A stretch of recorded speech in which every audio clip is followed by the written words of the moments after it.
राम राम मित्रों। आज मैं आपको एक प्रेम कहानी सुनाती हूँ। यह प्रेम कहानी उस दिग्गज नेता की है जो बेधड़क, बेझिझक, बेफिक्र होकर सरेआम कहता था कि मैं अविवाहित हूँ, ब्रह्मचारी नहीं।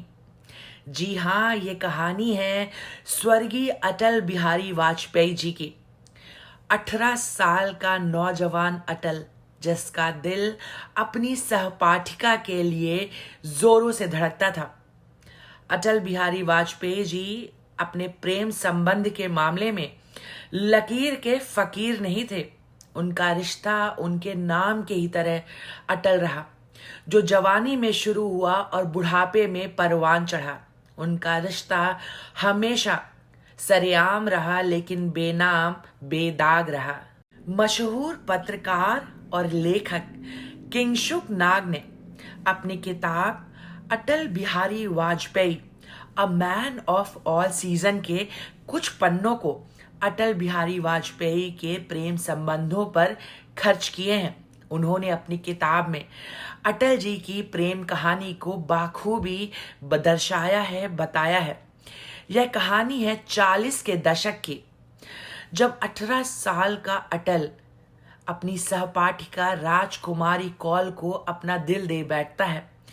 यह किस्सा उस जमाने का है जहां लड़के और लड़कियों के संबंधों को सहजता से स्वीकारा नहीं जाता था। यहाँ सरेआम फूलों का आदान प्रदान नहीं होता था। लड़कियां प्रेमी के द्वारा दिए गए गुलाब को, सूखे गुलाब को सालों अपनी किताबों में सहेज कर रखा करती थी। ये कहानी है अटल बिहारी वाजपेयी और उनकी प्रेमिका राजकुमारी कौल की, जो जवानी में बिछड़े और बुढ़ापे में मिले, और जब मिले तो ऐसे मिले कि अटल जी की अंतिम सांस तक दोनों अलग न हुए। अटल और राजकुमारी दोनों एक साथ ग्वालियर के विक्टोरिया कॉलेज में पढ़ते थे। दोनों को प्यार तो हुआ, लेकिन उस जमाने में लड़के और लड़कियों के संबंध को समाज स्वीकार नहीं करता था, इसलिए दोनों एक दूसरे से खुलकर बातें नहीं करते थे। कहते हैं कि राजकुमारी कौल इतनी खूबसूरत, इतनी मनमोहक, आकर्षक, इतनी मीठी बोली की धनी थी कि कोई भी उनके प्यार में बड़ी आसानी से पड़ जाए। धीरे धीरे अटल जी को राजकुमारी भाने लगी। राजकुमारी को देखते अटल का दिल जोरों से धड़कता था, लेकिन उस जमाने में इतने सामाजिक प्रतिबंध थे कि दोनों इजहार नहीं कर पा रहे थे। बस इशारे इशारों में बातें होती थी। धीरे धीरे दिन बीतते गए, नजदीकियां बढ़ती गई, और एक दिन शब्दों के धनी, कलम के सिपाही अटल बिहारी वाजपेयी ने हिम्मत जुटाई और उन्होंने अपना दिल निकाल कर कुछ पन्नों पर रख दिया। उन्होंने एक प्रेम पत्र लिखा राजकुमारी कौल के लिए और जाकर उसे लाइब्रेरी की किताब में छिपा दिया। वह पत्र राजकुमारी कौल को मिला। राजकुमारी कौल ने उसे पढ़ा भी, लेकिन अटल को जवाब नहीं दिया। एक तरफ तो अटल जी राजकुमारी के जवाब के इंतजार में थे, दूसरी तरफ राजकुमारी अटल जी को इतना पसंद, इतना प्रेम करने लगी कि मन ही मन उन्होंने अटल जी को अपना जीवन साथी स्वीकार कर लिया। उन्होंने अपने परिवार वालों को अपने और अटल के रिश्ते के बारे में बताया। सागरिका घोष ने अटल जी की आत्मकथा लिखी है, जिसमें उन्होंने बताया है कि राजकुमारी ने अपने परिवार वालों को बताया कि वह अटल से विवाह करना चाहती हैं, लेकिन राजकुमारी के परिवार वाले अटल जी को उनके लायक नहीं मानते थे। इसीलिए उन्होंने राजकुमारी का विवाह दिल्ली के रामजस कॉलेज में पढ़ाने वाले ब्रज नारायण कौल से करा दी और दोनों अलग हो गए। कहने के लिए तो अटल और राजकुमारी अलग हो गए। राजकुमारी ने ब्रज नारायण कौल से शादी कर ली। राजकुमारी ने परिवार चुना और अटल जी ने अपना जीवन देश को समर्पित कर दिया। वक्त बीतता गया, दोनों अपनी अपनी जिंदगी में व्यस्त हो गए। धीरे धीरे आगे बढ़ने का प्रयास कर रहे थे। लेकिन कहते हैं ना कि जो जोड़ी विधाता बनाता है वह इंसानों के तोड़े नहीं टूटती। विधाता को कुछ और ही मंजूर था। यह प्रेम कहानी इतनी आसानी से खत्म होने वाली नहीं थी। कहने के लिए तो ग्वालियर के गलियारों में अटल और राजकुमारी की प्रेम कहानी अधूरी ही रह गई। राजकुमारी विवाह करके दिल्ली चली गई, लेकिन असली कहानी शुरू होती है 15 साल बाद, जब 1957 में जनसंघ पार्टी के टिकट पर लोकसभा चुनाव जीतकर अटल बिहारी वाजपेयी पहली बार संसद पहुंचते हैं। वह दिल्ली जाते हैं। दिल्ली के रामजस कॉलेज में एक कार्यक्रम में अटल जी को भाषण देने के लिए आमंत्रित किया गया। यह वही कॉलेज है जिसमें राजकुमारी के पति ब्रज नारायण कौल पढ़ाया करते थे। इस कार्यक्रम में ब्रज नारायण के साथ साथ राजकुमारी भी सम्मिलित हुई।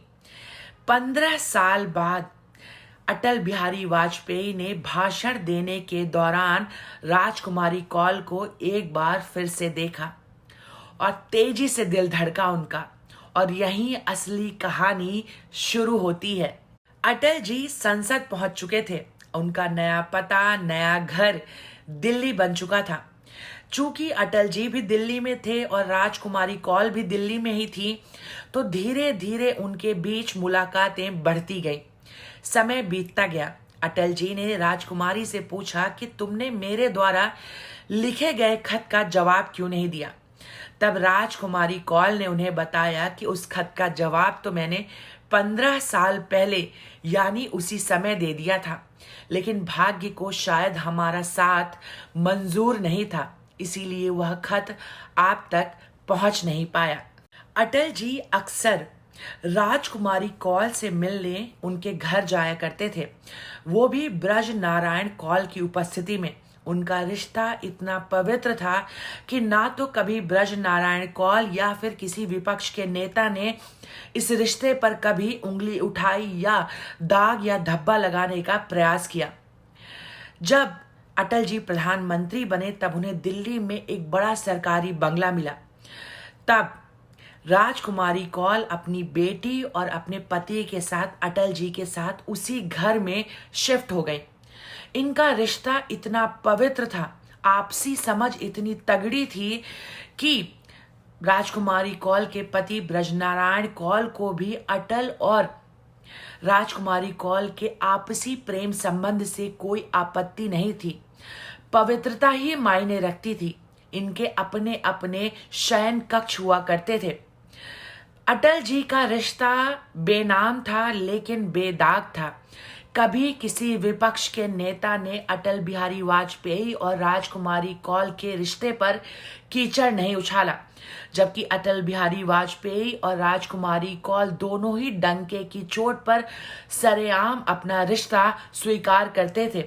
कहने के लिए तो अटल जी ने ताउम्र शादी नहीं की, लेकिन राजकुमारी कौल उनकी जिंदगी का वो महत्वपूर्ण खूबसूरत हिस्सा है जिसे अटल जी ने कभी पीछे नहीं छोड़ा। यह प्रेम कहानी 2014 में खत्म हो गई, जब राजकुमारी जी का स्वर्गवास हार्ट अटैक की वजह से हुआ। उसके 4 साल बाद अटल जी का स्वर्गवास हो गया। अटल जी को मुखाग्नि दी राजकुमारी की बड़ी बेटी ने, जिसे अटल जी ने गोद लिया हुआ था। विरोधी भी कहते हैं कि राजनीति के गलियारे में घटित यह सबसे महानतम प्रेम कहानी है।